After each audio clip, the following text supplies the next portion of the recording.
We've got with us starting this afternoon an expert from Google who's going to tag team with Bjorn, and Jenny Lamb, who is the agency architect or agency solutions representative for Google, who works closely with Finch, who's going to come up and start this afternoon with us. So if you can all give her a round of applause, please.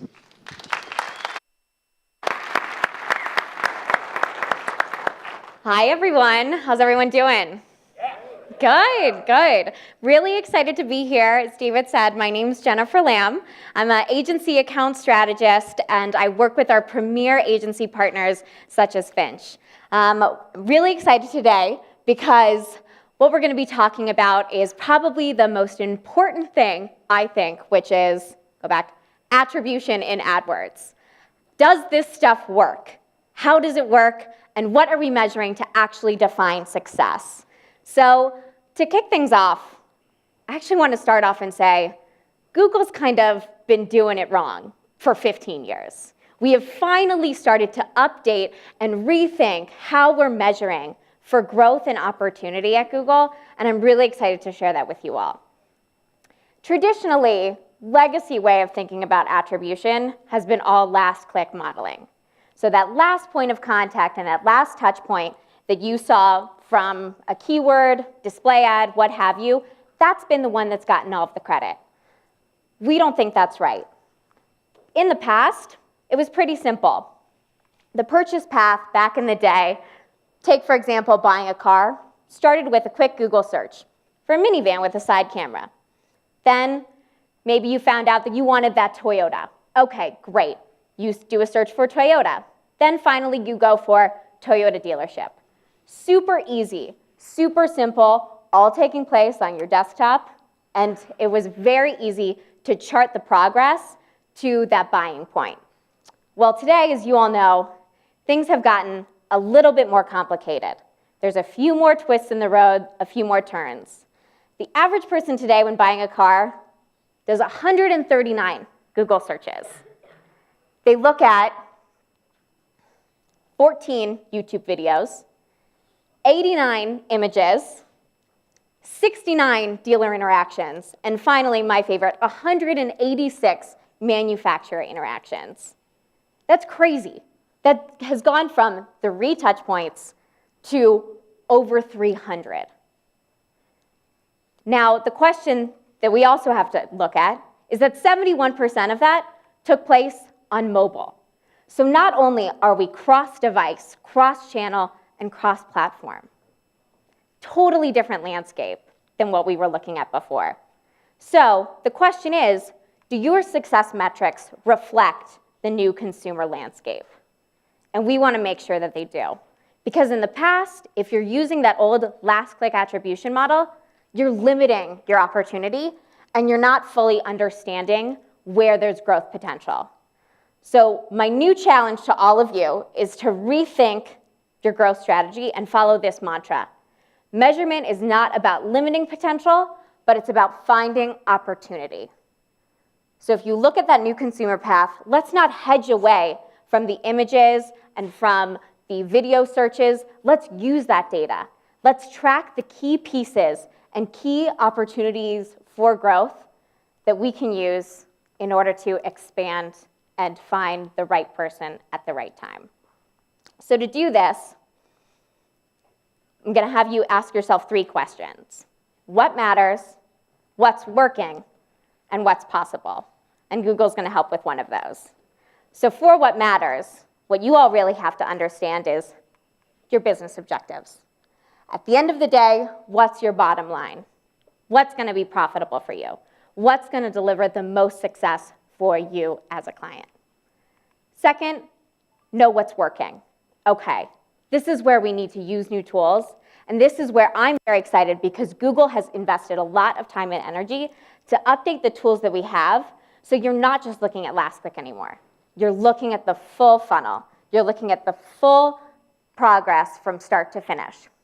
And finally, you got to know what's possible. So this is about testing and measuring. So I'm going to challenge all of you to lean in to something that's a little bit different than something you maybe have looked at in the past. Maybe you tried YouTube long ago before we had updated these attribution models. Lean back into it. Give it an opportunity to see if there's an area for potential somewhere along the purchase funnel that's going to deliver success for your business. So the first thing that we have to do here when we're understanding what these new tools are applicable for us is we've got to figure out how important going beyond last click attribution is for your business. So just to do a quick kind of recap, I want to take a few seconds to talk about last click attribution and what that looks like, just to remind you all kind of how limited it really is. So by default, in all of your AdWords accounts, everything that you look at, you default into last click attribution. We still do that for you. I'd like to say that we start off now with the new tools, giving you all of the options, but you are defaulted to last click attribution. So unless you've actively gone in and changed any of your conversion actions in the past, this is the kind of model that you're using. Okay, so that being said, how can we assess if it's important for you to go beyond last click attribution? So the one example I always like to tell is, say I were a car salesman, right? I'm sticking with the car analogy today. Say I was a car salesman, and Bjorn comes in looking to buy a Jeep, doing some off-roading here in Park City, really is invested potentially in this new Wrangler model. Great. Bjorn and I have an excellent conversation. He's really excited looking to buy, but has to go back and check with his wife first. At the end of the day, I hand him all of my information. I say, great. Come in tomorrow. I'll be here. We'll finalize that sale. Awesome. That night, family emergency prohibits me from getting into the office the next day. I asked my coworker, Sam, hey, can you cover this? Bjorn's coming back in today. He's totally set on this new model, but he just had to check with his wife, but all of the details and everything is going to be finalized today. Sam takes over with me. Great, awesome. Bjorn comes back in. They finalize the sale. Last click attribution, I don't get any credit for that sale. All of that goes to Sam, even though I laid the groundwork, set the foundation, got the ball rolling. Okay? That's the same thing with last click attribution in your AdWords account. That non-brand term that starts off right off the bat doesn't get any credit. Everything goes to that branded search at the end of the day once someone's fully committed. So severely limiting your opportunity. Now, that being said, there is some places where last click attribution can be useful and helpful for you. If you have a very short buying cycle, if that first click is traditionally the only click that a user makes on path to purchase, totally fine to stick with last click attribution. But if there are multiple touch points across your customer journey, you've got to start thinking about it as more than last click. So we've got to choose a model that best fits your needs. So excited to say that in May of 2016, we rolled out a whole new suite of attribution models for you to select as different specificities in your conversion action section of your AdWords account. So what do these models look like? Well, first of all, there's last click, everyone's favorite. There's first click, which gives full credit to the first touch point along the path to purchase. There's linear, which gives equal credit to every point along the path to purchase. Position-based, where you get to choose what touch point means the most to your business. Time decay, which gives more credit the closer to the purchase it is. And finally, there's the data-driven beta model, which uses machine learning and takes the guesswork out of which model works best and focuses mostly on the point where the system sees has the greatest effect and impact on actually converting. So we've got this full suite of different types of attribution models that you can now apply to all of your different conversion actions. Now, picking which one of these works best for you. I like to think about it in terms of conservative to growth-oriented strategy. If you want to be conservative, this is last click and time decay. As you grow to a more growth-oriented strategy, that's where we want to start using linear, position-based, first click.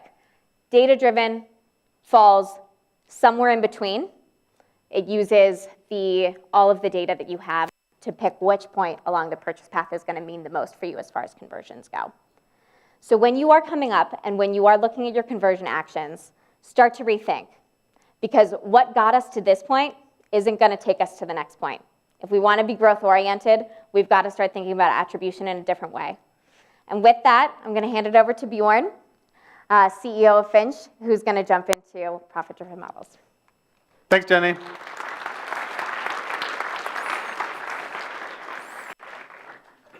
Hey, guys. Hopefully you're not in a food coma after your grand lunch.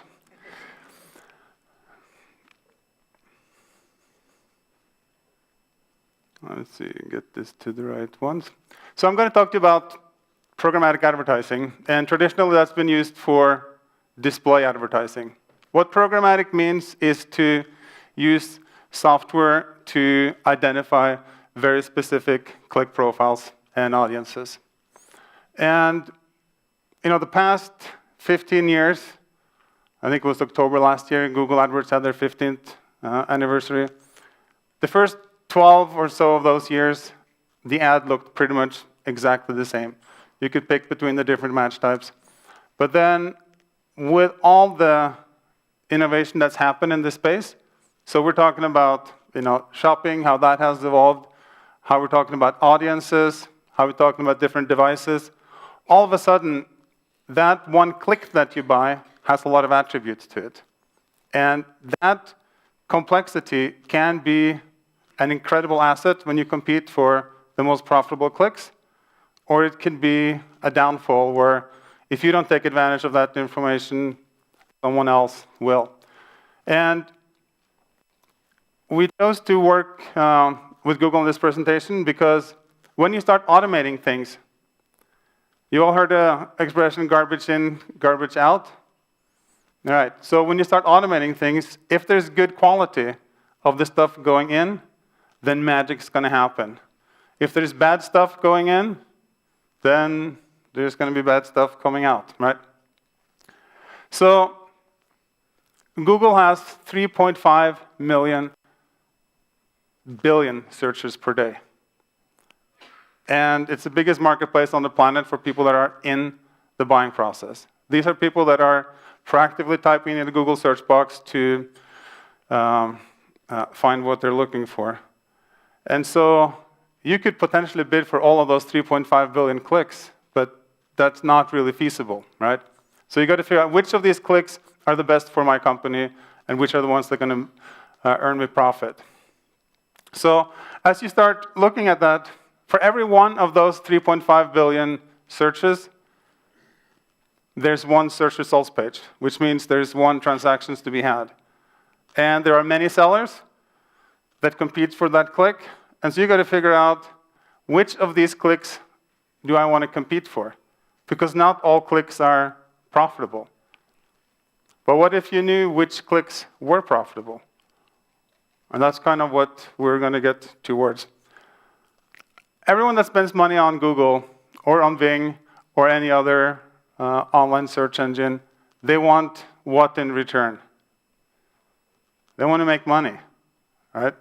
At the end of the day, there's all these different metrics, but if your company is not making profit, it's not really going to last very long. So in some respects, the ultimate competitive metric is, are you making a profit or not? And so how do you know which of each of those 3.5 billion clicks that's going to make you money? So I'm going to go through that. So by the time we end here today, I will promise you that you will know a couple of areas that an automated, programmatic way is going to change how this industry works. By raise of hand, how many of you are inside an AdWords account on a daily basis? That's good. How many of you guys are afraid of automation? So, with all the complexity that happens, this complexity is incremental data points around each click that you buy. Either you're going to take advantage of it, and good things are going to happen, or if you don't, somebody else will. And you really don't want to compete with somebody that has a ton more information about the click they're buying than you are. So here's an example. So we take a mid-size account that has 10,000 keywords in it. All right? So you got to figure out, because each of these keywords have different conversion rates and different revenues they pick in. So you got to set a different max cost per click for each of these keywords, right? But then you have 4 different match types. So now you got 40,000 instances, and you got 3 devices, desktop, mobile, and tablet. So now you have 120,000 different click profiles. And then let's say you use the audience tab and you get new user, someone that's been to your homepage, been to product details page, abandoned the cart, and completed the cart. So now you got 600,000 instances of clicks that you can buy. So which of those 600,000 are going to be profitable? It's like you could hire the entire population of China, and it's not going to fix the problem. Because you don't know which of these 600,000 click profiles you're going to get until that person clicks enter. Because all of this happens through the API. So you have to do this stuff programmatically. This is kind of what it looks like. So you have, when somebody starts typing in that Google search box, you'll know who they are, if they've been to your site before. Depending on how you do your audience lists, you can figure out how engaged they've been in the process. You know what device they're on. You know exactly the search string that they're typing in. And you'll figure out which keyword is going to match, the match type. And for that match type, you'll know the cost history, revenue history, and sometimes the profit history. And so based on that, that just creates this click profile. That based on all these different variables, you can accurately compile a profile that you can value. How much is that exact profile worth for your company? And so this may not matter so much for the super long tail of the campaigns that get 1 click a quarter, but for the keywords that are the most competitive in your industry, that you may not usually be able to afford to justify, you can create these variations of these clicks that makes a ton of sense and that meets your cost of revenue target. This stuff makes sense? So in order to create growth, like not 2% growth, but like real growth in an account, you have to identify that core of click that is your bread and butter. And in that intersection between where there's the most traffic, where you have the highest quality score, and where your ad rank is highest, that's what's going to be your growth engine. And the more effective you are fueling that growth engine, the more money you're going to have to spend on growth on the tails of the campaign. I'm going to come back to quality score and ad rank a little later, because that's absolutely critical on this. So, campaign structure. There's probably as many opinions about how to do that as there are search marketers in this room. And typically the way it's done is a branded campaign, a by product category, competitive terms, some industry terms, but very specific and traditional. And it often mirrors the structure of the website, right? And if you're trying to do this manually, then that makes a lot of sense, because that's, it's organized in rows in order and columns that you're familiar with. But it's not necessarily a productive way to do it. Right? So, for example, I'll have electronic sites that sell Samsung phone and Apple phone. I pay for a click on the Apple campaign. They land on my site, and there's a banner for 10% discount on Samsung, and they will buy that product. So when you go and look in your report, the spend is on the Apple campaign, and the revenue is on the Apple campaign. So at best, you're going to have information that makes you make bad decisions. right? But there is a different way to do this, and when you do it with a machine, there is only really one thing that matters when it comes to campaign structure, because you don't actually have to sit and do this stuff manually. There's software that does it. So if you can gain actionable data, then it's a good thing. If you can't gain actionable data, it really doesn't serve a purpose to do whatever it is that you're doing. So here is by far the busiest slide that I'm going to share with you today. This is campaign structure for one keyword. And so it's this busy because I wanted to make a point. Because for each of these 4 lines here, they represent, so we do single keyword ad groups, and then you create absolute separation between the match types. Because if you tell Google that, or Bing, that you want a broad match modifier click, for example, it doesn't mean that you're going to get it. Because if you go and click on the keyword details report, you may see that a third of those clicks were for, they served up as an exact match, a third was a phrased, and a third was broad match modifier. And there's nothing wrong in that from their standpoint, but your job is to get as much actionable data as possible. So by forcing Google or Bing to pick the ad group, then you create absolute keyword separation. And then inside each of these keywords, each of these ad groups, now you can track cost, revenue, profit history at an ad group level. And at the ad group is also where you have all the bid modifiers. So now you can start getting very granular with, for example, mobile clicks. So some keywords convert a lot better on mobile than others. You want to buy both of those clicks, but you want to price them differently. So here's an example of 4 separate ad groups with different cost revenue history, same cost of revenue target, and some are mobile clicks, some are not. And we do our audience based on prior engagement. And so by the time you calculate all this stuff out, that one single keyword instance is worth 38 cents. And the other one we'd be willing to pay as much as $15 for. If you look at the information that exists on each of these lines, if you show up at that live Google auction with all that information, do you think it's going to help you compared to the guy that's running a CPA model from a spreadsheet? Yeah.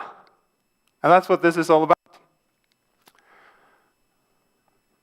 So another area that's going to be changed by programmatic and automation is traffic. And traffic is all originated by keywords or product listing ads, right? And so there's a lot of hands up here. So in your account, let me guess, over the past 5 years, there's been 2-3 guys that's been adding to it. Some of them have moved on. A couple of agencies has been in there, some Google tools. And so you have a pile of keywords that nobody really knows where it came from or what their purpose is. Is that about right? And so what do you do with that? Because adding new keywords is not necessarily all that hard. What's really hard is making sure that the keywords that you're adding, that they're working. Because you can break the bank. You can have a perfectly performing campaign, and you dump in 1,000 new keywords, and everything falls apart. Right? So you have to do this smarter. And it's also extremely time-consuming, which is why a lot of companies just don't really do this, because it's high risk and potentially little return. So there's 3 ways you can do this. 2 of these ways can be done automated, and that covers about 98% of what needs to get done. So the first is, we call it dynamic term insertion, which is essentially user-generated keywords. So if you have a keyword that says red shoes, and somebody searches for Converse red shoes, and it turns into a transaction, we'll take that search string and create a new keyword from it. So that your keyword bank just keeps growing on a daily basis based on what your customers are searching for, that results in a transaction. The second one is if you have a product catalog, if you're an e-commerce company, it's almost impossible to do this if you don't automate it. Because you have a product catalog with thousands of titles, new things comes in, stuff gets sold out, discontinued. So what if you could create a live link between your product catalog and your AdWords account? And that's possible to do. You just create, because on every, and actually I'll get into that on the next slide in more detail. But then the last one is the competitive gap analysis. So you can go out and for about $39, you can buy like the SpyFu or Keyword Spy or SEMrush or any of those tools. And you can pull down all the keywords that your top 2 or 3 competitors are buying clicks from, and then deduplicate them on your keyword bank, just rank them by impression volume, and then you can just figure out, are my competitors buying clicks from keywords that I don't have access to? And when you sort it by impression volume, it's a pretty quick way to make sure that there's no gap between the market that you're selling to and what the competitors have. So here's kind of how it goes. I go search for Converse red shoes. It triggers a phrase match version of the keyword. It results in a transaction, and we add a new keyword into the account. All right? This is added as an exact match. And I'll come back to why that is important in a little bit. We also do the same thing for shopping campaigns. So if somebody types something in the Google search box that results in a product listing ad, and there's a sale, we take that search string and we create a new exact match keyword from it. Because what that also does, it creates parity between the search, the keyword, the search ad, and the product listing ad. And if you have both of them showing, what happens? Click-through rate goes up. And so here's the example with the product catalog. So let's say you have 10,000 products in a catalog. And if you go look at the product details page, there's probably 3, 4, 5 variables that can be searched for, like product title, manufacturer name, manufacturer ID, UPC code, or whatnot. And so each of those keywords needs to be or each of those attributes needs to be a keyword, because people will search for them. May not be huge search volume on the manufacturer ID keyword, but let me tell you, those that search for it, the conversion rate's through the roof. Right? So you just want to have this blanket of all the keywords that's relevant. And if you do it through an XML type integration, then you can add the ad copy to it. So there's an ad copy or an ad template that goes with it, and which works very effectively if you need to do campaign type stuff to this. But as new keywords come in or new products come in, keywords gets automatically added. As products are sold out or discontinued, it fades out. Right? So you never have to worry about it. And so if you take these two features combined, so the user-generated content plus the product catalog or service catalog, you're going to have 95% plus coverage of what people in your industry are searching for. And then if you add that competitive gap, do that once a year, and you don't have to worry about if you have the right keywords in the account or not. This is a huge time suck for guys that are sitting and managing these accounts manually. So why is all this traffic so important? Well, because traffic generates sales. And so here's an example of, it's an Australian client we have. This is from their first year. They came to us after the first year. Their original keyword bank was 57%, and then we added, through these different methods that I've described to that bank. Importantly, it gave them a 67% increase in revenues. This keyword matters, right?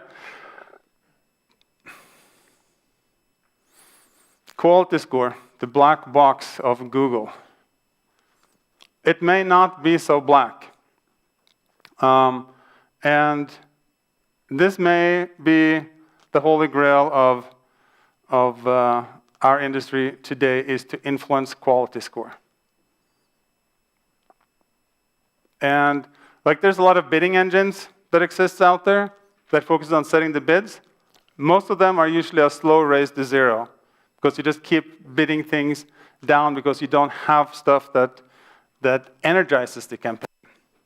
And so, but there's ways to do this. So, for example, when Google decides ad rank, the bid, how much you're willing to pay for that click, is only 20%.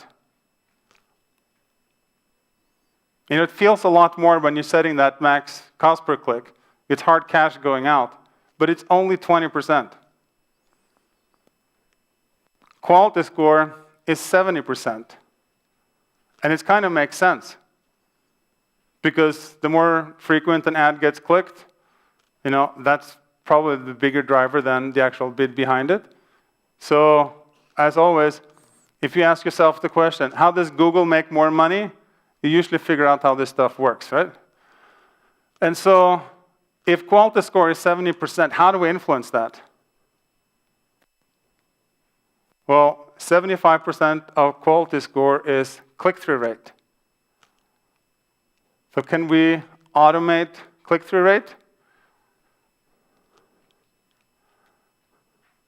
Remember when I talked about we create these exact match keywords from what users are using? So the only purpose for a phrased, broad, or broad modifier keyword is to farm out exact match keywords.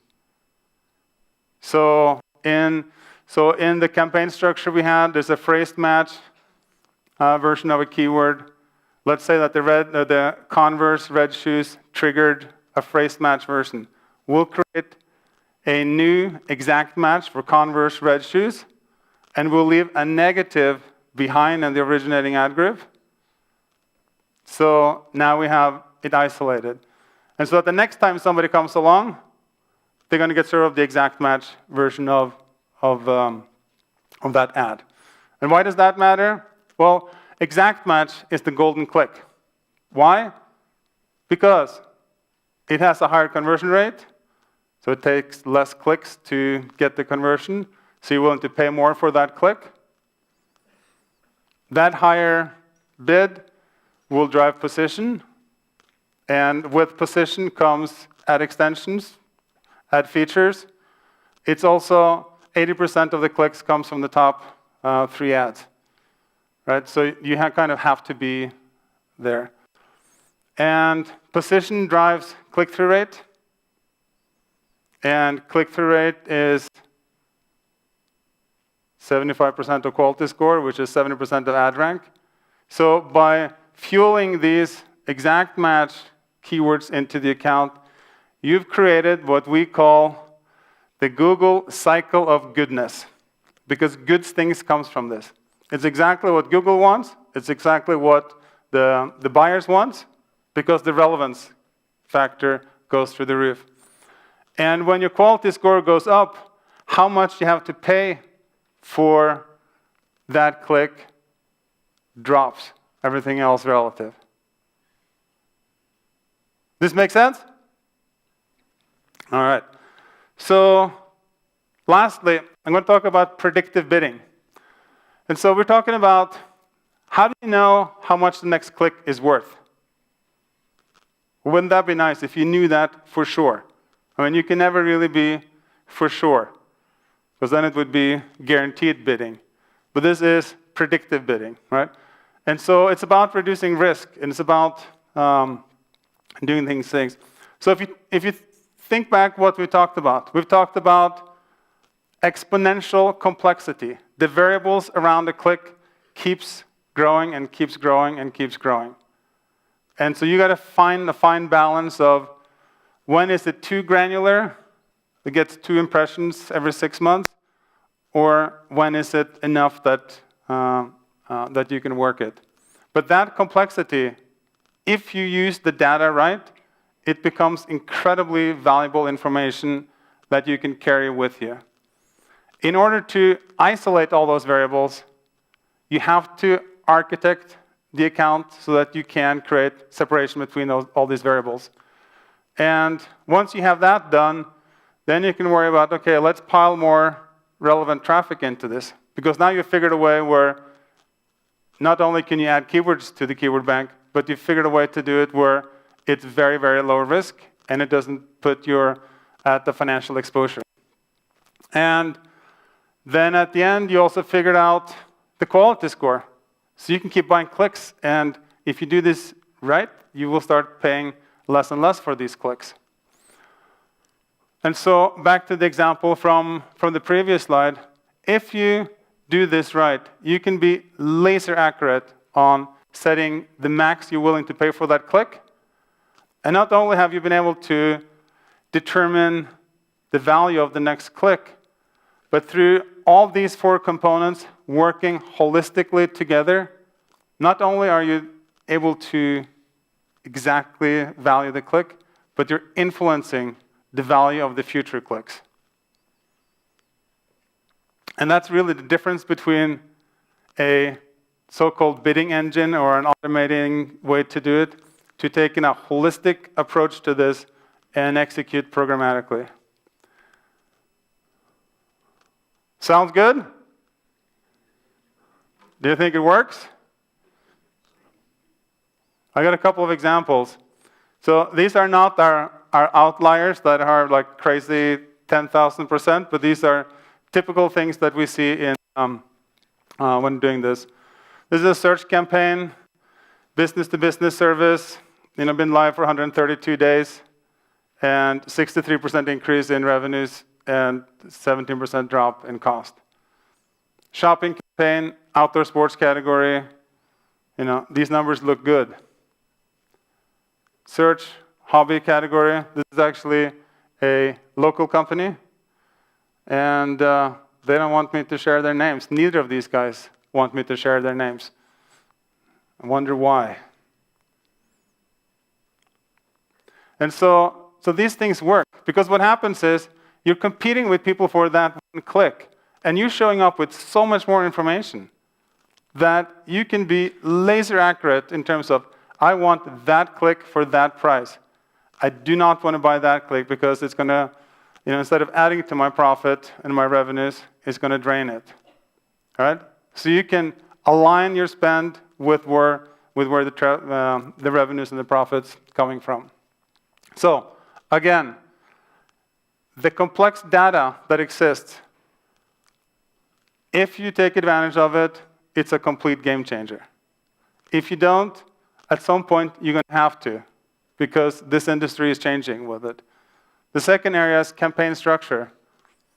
It's just with all the different attributes around the click, doing it manually is extremely challenging at best. If you do it with software and have a data model behind it, you get actionable data out of it. And you can go traffic. How about if you never had to worry about keyword expansion again? Adding keywords to the account. I mean, there's always cases you have to do it manually, but in general, it can be automated. Not everything in an AdWords account or a Bing account can be automated or should be automated, but these are areas where it makes a huge difference. And quality score, that's the one.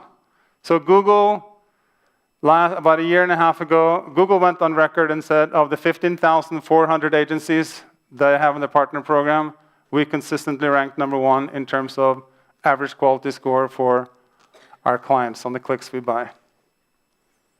They will not blog about it, but they did tell us in front of our customers. So when you have these ingredients, and it all comes together in terms of the predictive bidding engine that's buying traffic that's going to make your company more profitable and make you more money.